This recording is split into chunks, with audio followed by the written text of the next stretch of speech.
Assalamualaikum warahmatullahi wabarakatuh. Sebelum kita masuk ke pemateri inti, izinkan kami memperkenalkan diri dari kelompok 8. Saya atas nama Qurratul Uyun dan rekan-rekan saya atas nama Karina Aprilia dan Ahmad Fadilullah. Dan materi yang akan kami sampaikan yaitu membahas tentang kesulitan dalam belajar.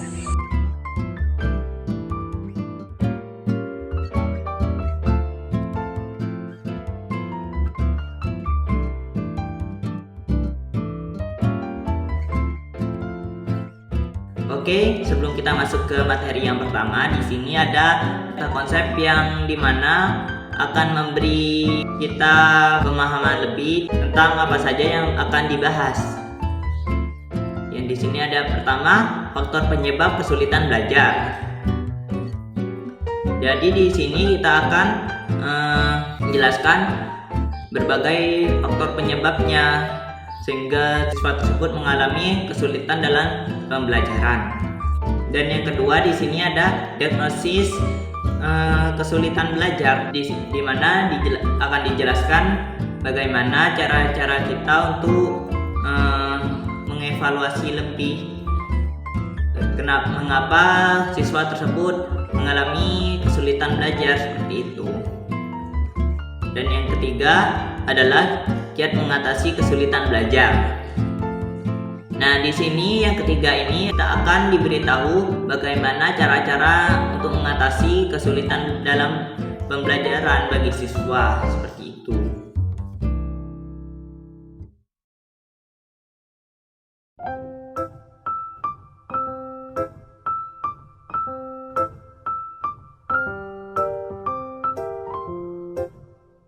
Sebelumnya, perkenalkan saya Karina Aprilia dari kelompok 8 dengan tema kesulitan belajar.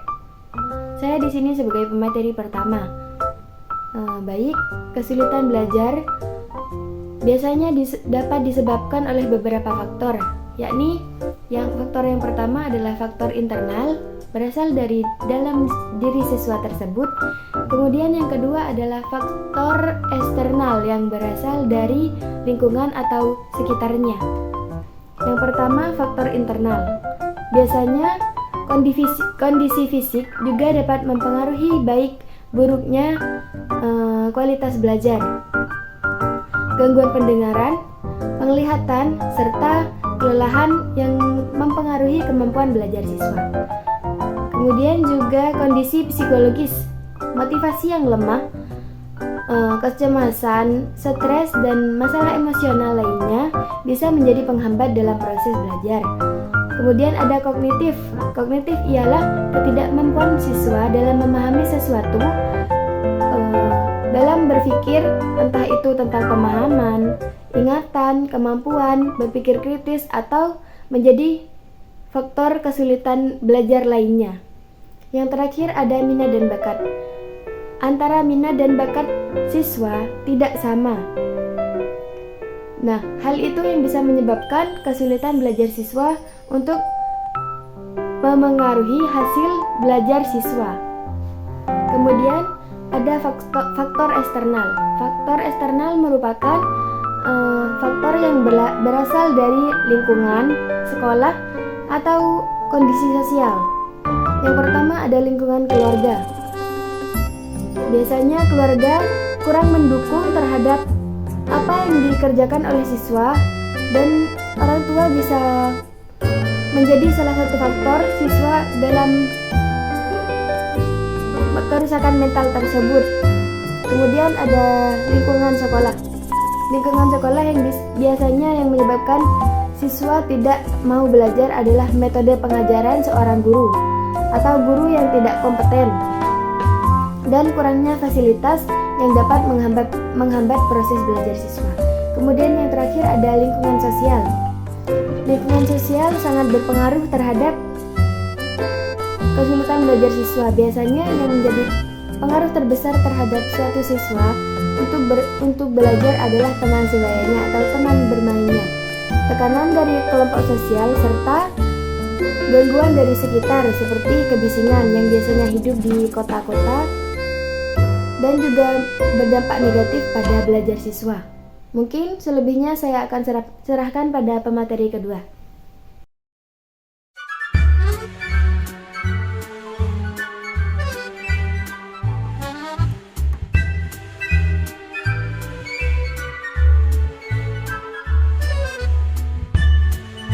Dan di sini saya akan menjelaskan yang B, yaitu diagonis kesulitan dalam belajar.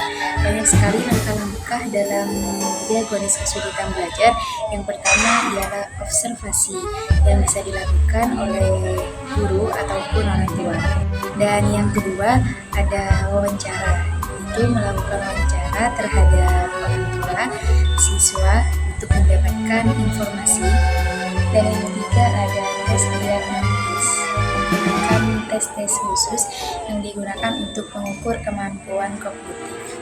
Dan yang nomor 4 ada analisis dokumen yang menganalisis hasil belajar siswa. Dan yang nomor 5 yaitu mengadakan konsultasi terhadap ahli psikolog atau ahli pendidikan. Dan selebihnya saya serahkan ke rekan saya, Ahmad Fatih.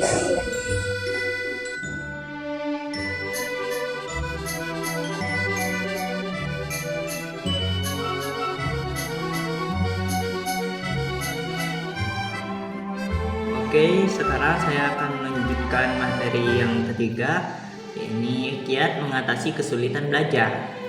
Mengatasi kesulitan belajar dapat melibatkan berbagai strategi yang dirancang sesuai dengan kebutuhan para siswa. Dan berikut adalah beberapa kiat yang dapat dilakukan. Yang pertama, pendekatan individual, yang dimana menyesuaikan metode pengajaran dengan kebutuhan individual siswa. Dan guru bisa memberikan perhatian lebih dan menyesuaikan cara penyampaian materi agar lebih mudah difahami oleh siswa yang mengalami kesulitan.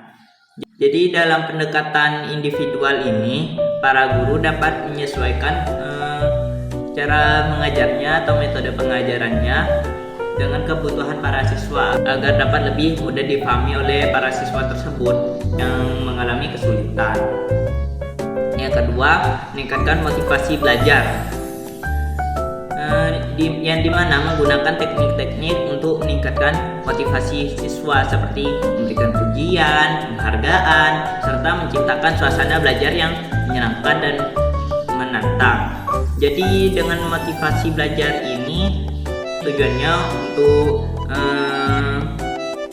membuat para siswa tidak menjadi bosan seperti itu dan tidak menjadi jenuh, sehingga suasana pembelajaran dapat berjalan lebih menyenangkan untuk siswa. Yang ketiga, menggunakan metode pembelajaran yang variatif, yang dimana menerapkan berbagai metode pembelajaran seperti visual, auditori, dan kinestetik agar siswa dapat belajar sesuai dengan gaya belajar masing-masing.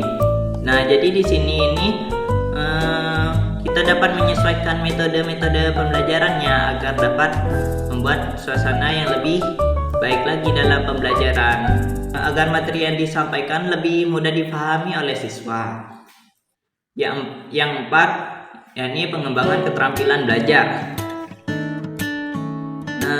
yang dimana mengajarkan keterampilan belajar seperti teknik membaca cepat, mencatat yang efektif, dan manajemen waktu dan strategi penyelesaian masalah.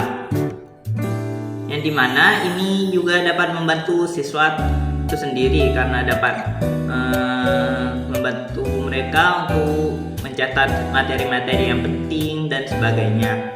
Dan yang kelima, yakni kolaborasi dengan orang tua, yang dimana mengajak orang tua untuk terlibat aktif dalam proses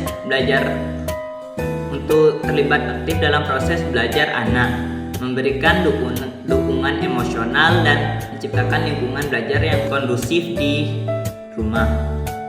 Jadi di sini peran orang tua juga sama pentingnya dengan peran guru untuk mengajarkan siswa.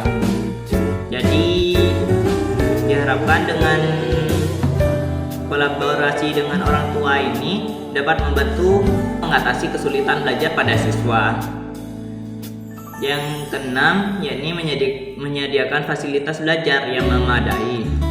Menyediakan sarana dan prasarana belajar yang memadai seperti buku, alat peraga, dan teknologi pendidikan yang dapat membantu proses belajar siswa. Jadi di sini fasilitas juga dapat mempengaruhi, dapat membantu mengatasi kesulitan belajar pada siswa. Yang dimana dengan disediakannya sarana dan prasarana belajar yang memadai ini dapat membantu mengatasi kesulitan belajar pada siswa tersebut, begitu. Dan yang ketujuh yakni konseling dan dukungan psikologis, yang dimana memberikan layanan konseling untuk mengatasi masalah emosional dan psikologis yang mungkin menjadi penyebab kesulitan belajar.